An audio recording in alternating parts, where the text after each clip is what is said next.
Chers amis, chers fidèles, bonjour. En ce 5e lundi de Carême, l'Église nous propose dans la première lecture le livre de Daniel, chapitre 13. Et on voit une belle figure féminine, Suzanne, qui est aux prises avec deux juges qui sont censés être justes, mais qui en vrai la désiraient physiquement, et se sont organisés pour la faire chuter avec eux.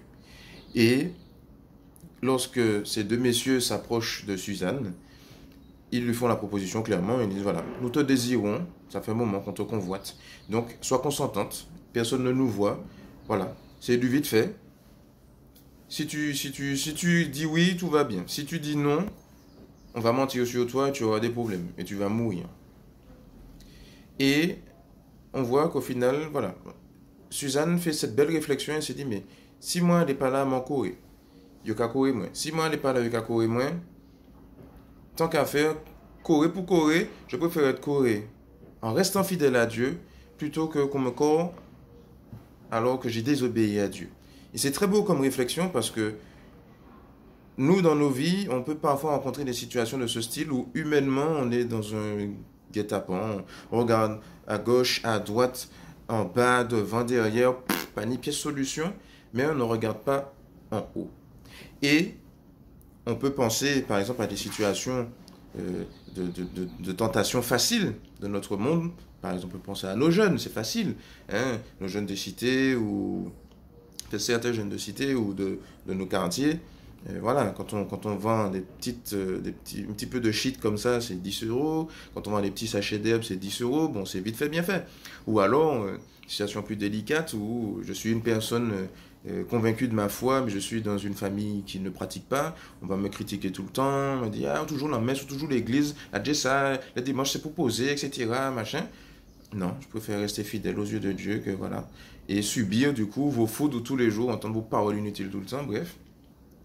On peut penser à d'autres situations délicates. Hein. Je regarde par là, j'ai pas d'argent, les fins de mois sont plus que délicates. Regardez par là, machin, bon. Qu'est-ce que je fais? Ben, je vais aller voir du côté des jeux de grattage, les paris et tout ça. Et puis finalement, je vois que une fois, deux fois, et puis finalement, je deviens addict de ça, et puis je ne m'en sors pas. Et puis finalement, voilà, j'ai mis ma confiance plutôt dans des jeux, plutôt qu'en Dieu.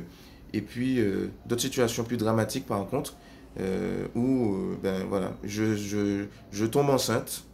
J'ai pas prévu ça. La situation ne me le permet pas, professionnellement, financièrement, dans la famille, même on me dit d'avorter cet enfant, etc. Eh ben, la solution facile, c'est pas vu, pas pris, ben j'avorte.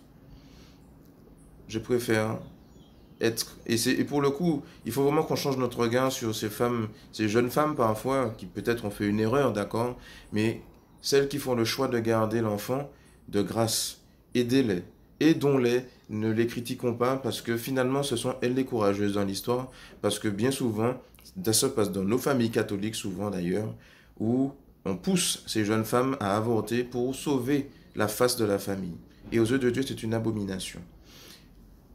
Et on voit à la fin de la lecture d'aujourd'hui, du chapitre 13 de Daniel, que, au final, Suzanne a été épargnée et que Dieu a répondu à l'appel de celui qui espère en lui.